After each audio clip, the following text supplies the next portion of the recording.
Welcome to the Deep Dive. We're all about safety here, right? Today, we're diving deep into OSHA 1926.453, specifically how it keeps all you safety professionals out there on top of aerial lift safety. This deep dive is presented by our partners at Safety One Source. They know all about creating a safe work environment. So, before we get into the nitty-gritty of the standard itself, maybe we could start with the big picture. Like, why is there even a specific OSHA standard for aerial lifts? Well, think about it. Aerial lifts, they're powerful tools, but if they're not used correctly, they can be really, really dangerous. Yeah, we've all heard the stories. Accidents can happen. Exactly. That's why OSHA 1926.453 is so important. It's all about setting those ground rules to prevent those accidents, protecting workers from falls, electrocutions, you name it, tip-overs, everything. Makes sense. So what are we looking at here in terms of the actual requirements? 1926.453, it covers a lot of different types of lifts, right? Yeah, it's pretty broad. We're talking everything from the extensible boom platforms to aerial ladders, articulating booms, vertical towers. You even get combinations of those sometimes. Wow, okay. So are the rules different depending on the type of lift? Not really. I mean, the standard applies no matter what the lift is made of. Metal, wood, fiberglass, you name it. Even how it's powered doesn't matter. So electric, gas-powered, or even manually operated, it's all covered. OSHA's got it all figured out. That's right. They're more focused on making sure it's used safely than on the specifics of the lift itself. Okay, that makes sense. Now, what about modifications? Let's say you need to tweak an aerial lift to fit a specific job. Can you just, do whatever you want? Absolutely not. OSHA 1926.453 is very clear on this. Any changes, any field modifications, gotta be certified, either by the original manufacturer or a nationally recognized testing lab. Oh, so it's not like just tinkering around in your garage. No way. This is serious stuff. We're talking about people's lives here. Those certifications, they guarantee that those modifications haven't messed with the lift's safety and that it still meets those ANSI standards. So no cutting corners when it comes to aerial lifts. Right. Especially when you're talking about equipment that's lifting workers way up high. You don't want to mess around with safety. Okay, that makes perfect sense. Okay. So let's talk about some of those specific safety measures. 1926.453, it really gets into the nitty-gritty, doesn't it? Oh, it does. And some of these things might seem obvious. But honestly, it's worth repeating them. Because you'd be surprised how often these seemingly simple things get overlooked. And overlooking things with aerial lifts, well, that can have serious consequences. For sure. So, for example, 1926.453 is very specific about securing ladder trucks and tower trucks. Like, before you even think about moving them on the highway. Yeah, you got to make sure those ladders are locked down in the traveling position, and not just with one locking device either. Right. They specifically mention using the one on top of the truck cab, then also the manually operated one at the base of the ladder. Exactly. It's about preventing that ladder from, swinging around during transport. You don't want to cause an accident because you didn't take those few extra seconds to secure it properly. Then there's the daily lift controls test. I know this is standard procedure, but I got to ask, why is it so important? Just imagine, right? You're up in the air, working, suddenly the controls malfunction. You're stranded. Yeah, that doesn't sound good. No, it's a nightmare scenario. But that's why that daily test is crucial. You're checking that everything is responding correctly. Every control function. It's like a pilot's pre-flight check for an airplane. Makes sense. Yes. Wouldn't want to take off without knowing everything is in working order. Exactly, you wouldn't. And speaking of checklists, having a standardized checklist for these inspections, it's just best practice, so you don't miss anything important. Now, OSHA also makes it very clear that only authorized personnel are allowed to operate an aerial lift. What does that mean exactly? Authorized personnel. It all comes down to training, proper training on the specific type of lift, understanding its capabilities, its limits, knowing the safety procedures like the back of your hand. So it's not just a matter of knowing how to drive.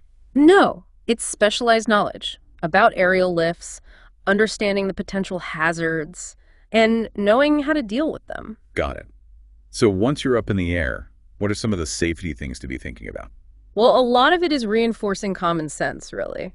Stand firmly on the basket floor, basic stuff. Right. No standing on the rails, no sitting on the edge, no trying to extend your reach with planks or ladders. Exactly. That stuff can compromise the stability of the lift, and that's when you start increasing the risk of a fall. OSHA also has a rule about not belting off to adjacent structures.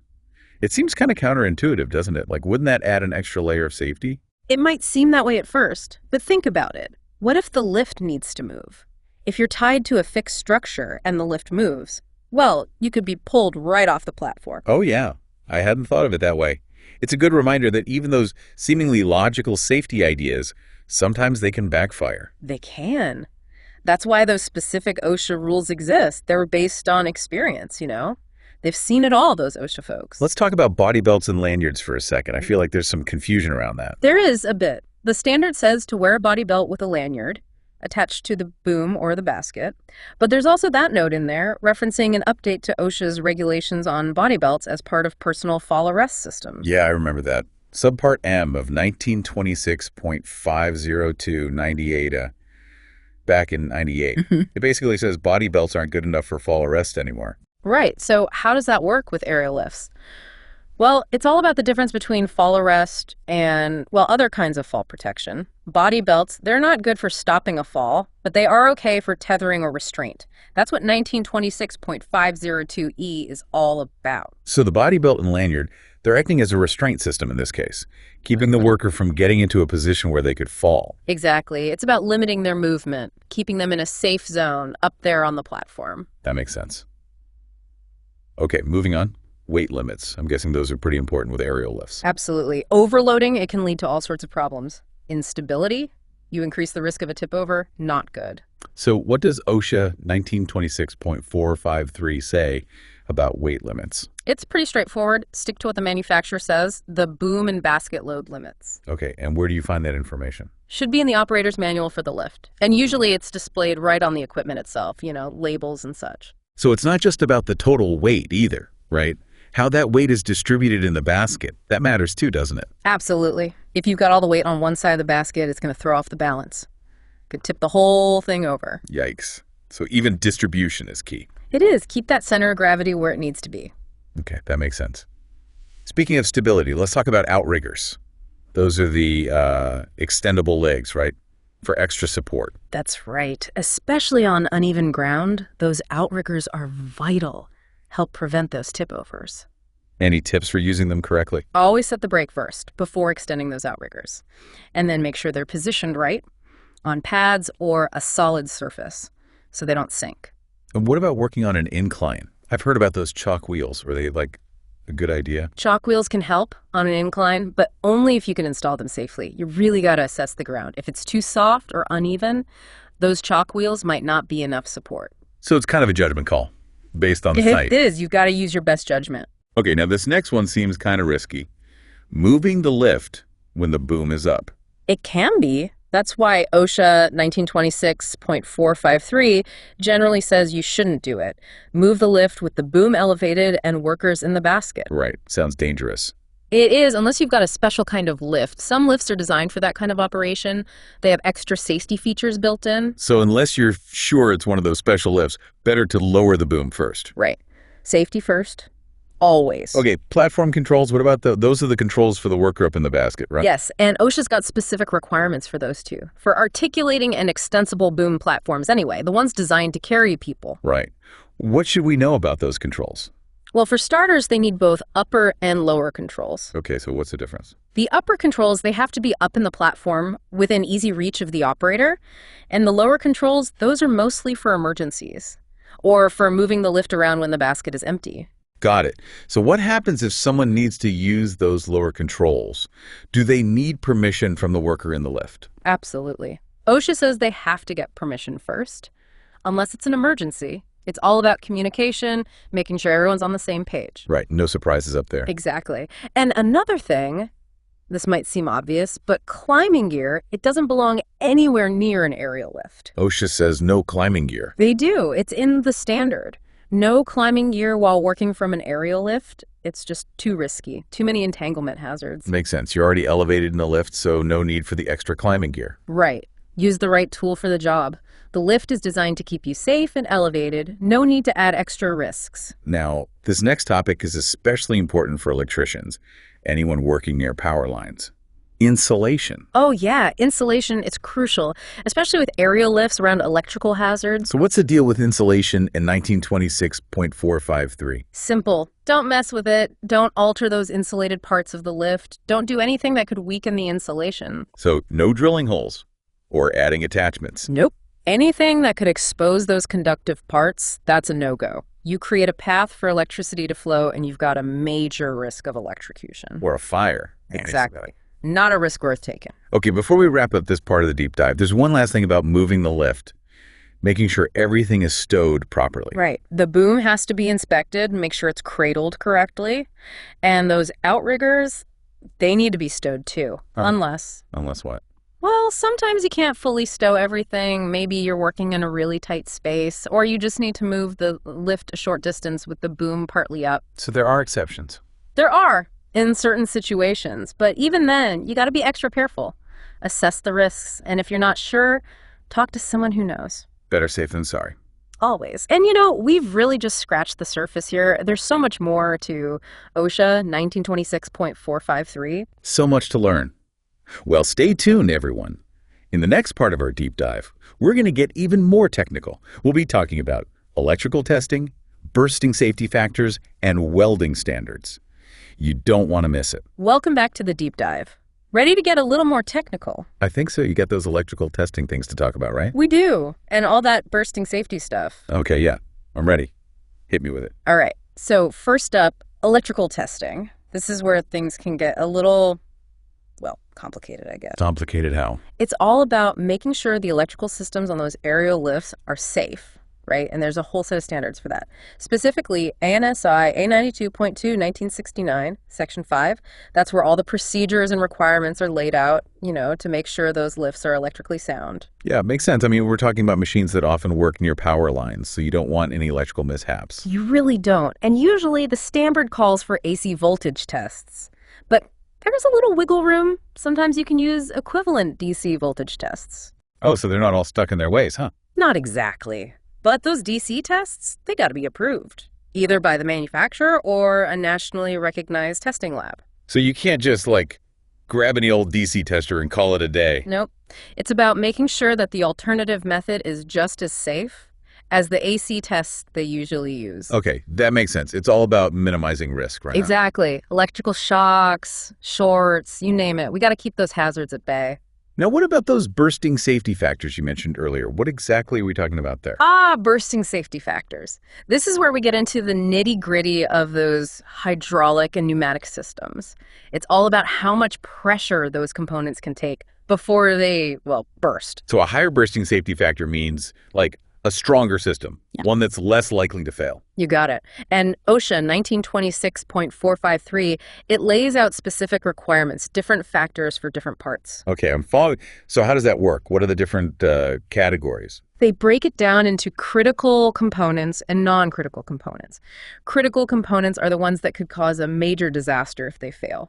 Like what? Give me an example. Think of something like a free fall.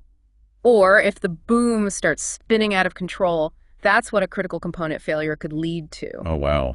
Yeah, those sound pretty bad. They are. And for those critical components, OSHA relies on ANSI A92.2 1969, specifically Section 4.9. That's where those bursting safety factors are spelled out. Okay, so ANSI sets the bar pretty high, right? They do. They really are the experts when it comes to aerial lift safety, and OSHA recognizes that. So what about those non-critical components? What's the safety factor like for those? A little less intense, but still important. For those, the minimum bursting safety factor is 2 to 1. 2 to 1, meaning? Meaning those components have to be able to withstand double their normal operating pressure before they fail. It's about building in those safety margins, just in case. So even if it's not a critical component, OSHA's not messing around. They're not. It's all about layers of safety, right? Multiple layers of protection to prevent accidents. All right, I'm with you. Now, last but not least, those welding standards. What's the deal with those? Think about it. Those aerial lifts, they're made up of tons of welded joints. So those welds, they got to be strong. They got to be reliable. Makes sense. If a weld fails, that's a problem. A big problem. So OSHA 1926.453, it references a bunch of different welding standards. And they're all about making sure those welds are done right from start to finish. Can you, break that down a bit. What kind of standards are we talking about? Sure. There are standards for qualifying the welders themselves, making sure they're skilled enough for the job.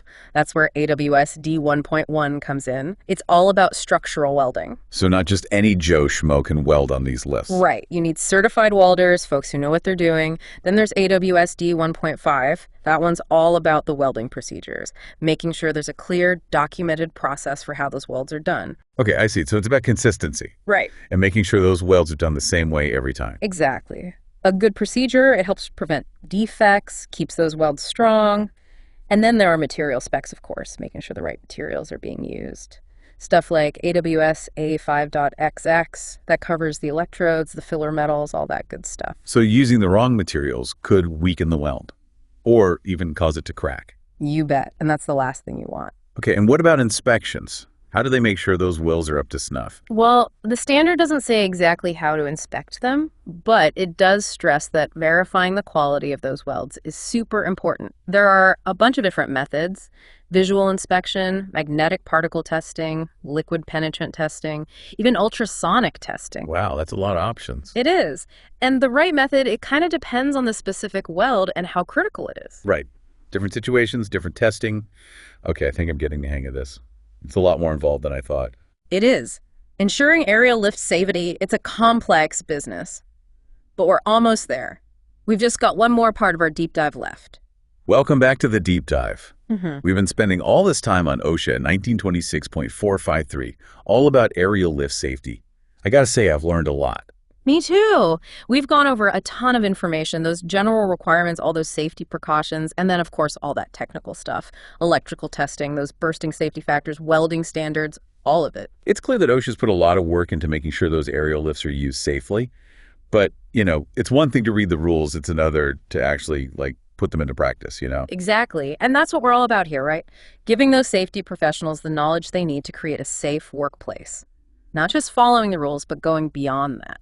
So let's take a minute to recap everything. What are the main takeaways here from all this OSHA 1926.453 stuff? Okay, big one. Remember, this standard, it applies to pretty much every kind of aerial lift out there, no matter how it's designed, what it's made of, or how it's powered. If it lifts people up for work, OSHA's got a say in it. So no loopholes, huh? Nope. It's about addressing those hazards, the ones that come with using any kind of aerial lift. And we talked about a whole bunch of specific safety precautions too, right?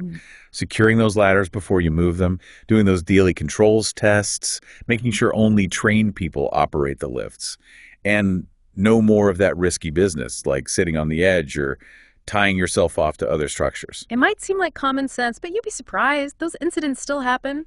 We all get complacent sometimes, That's why it's so important to keep drilling those safety measures home, make sure everyone understands why they're there. It's about making safety everyone's job, not just like a checklist thing. Exactly. And remember those load limits. We talked about that too. Overloading those lifts is a recipe for disaster. OSHA is really serious about sticking to those manufacturer specs. Yeah, I wouldn't want to be around if a lift tipped over because it was overloaded. And it's not just the total weight either. It's how it's distributed in the basket too.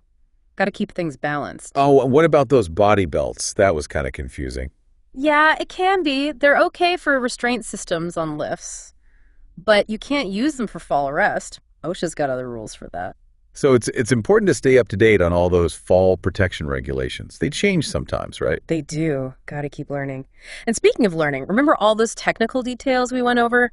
Electrical testing, bursting safety factors, welding standards. I'm starting to feel like an expert myself. Oh. Well, almost. It's important stuff.